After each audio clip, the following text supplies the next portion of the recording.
All right, the whisper campaigns continue. My next guest, very popular apparently. We were talking in the break. He's being whispered about oftentimes.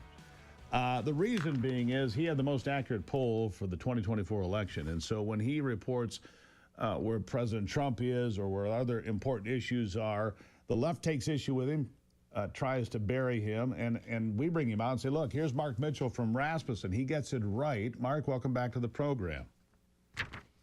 Yeah, great to be here. Another information operation going on. Yeah, there we go. You know, yesterday I was talking with John Solomon, good friend of mine, talking to Steve Bannon on the War Room. I was at the get-together with Donald Trump in Macomb County. Thousands of people turned out. It was a raucous crowd. They're having a great time.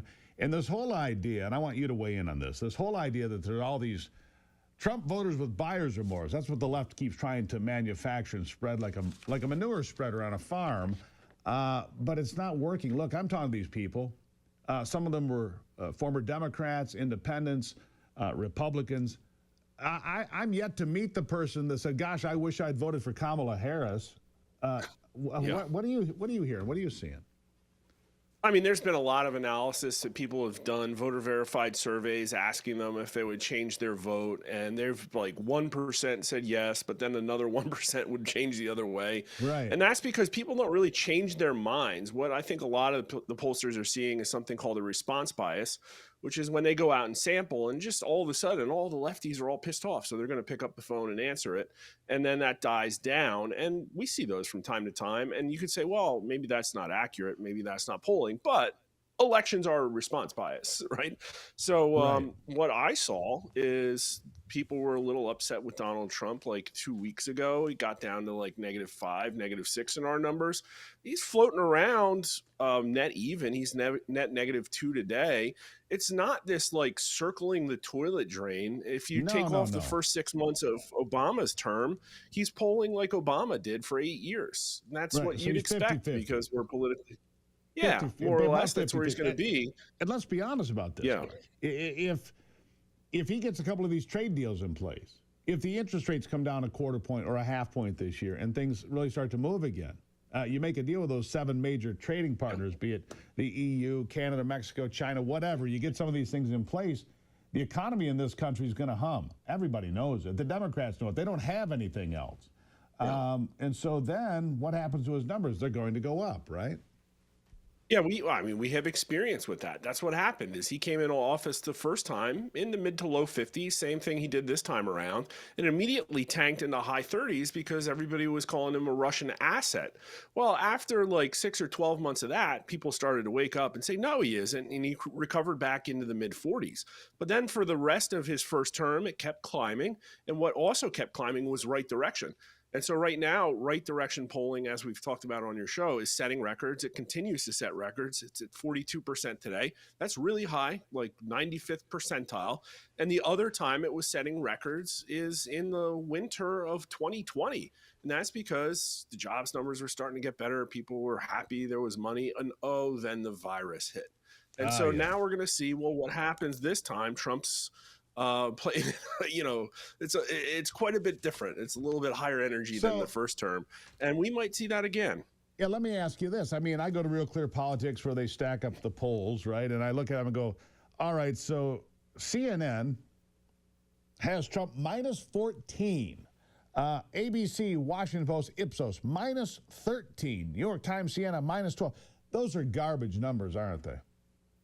Oh, yeah, 100%. And the way you would know is that when people were absolutely apoplectic about Donald Trump, in the media particularly, was back April 8th to about April 15th, and the numbers really didn't move then. But if you're looking at the Real Clear Politics aggregate, his approval all of a sudden just blew out like 3 or 4 days ago.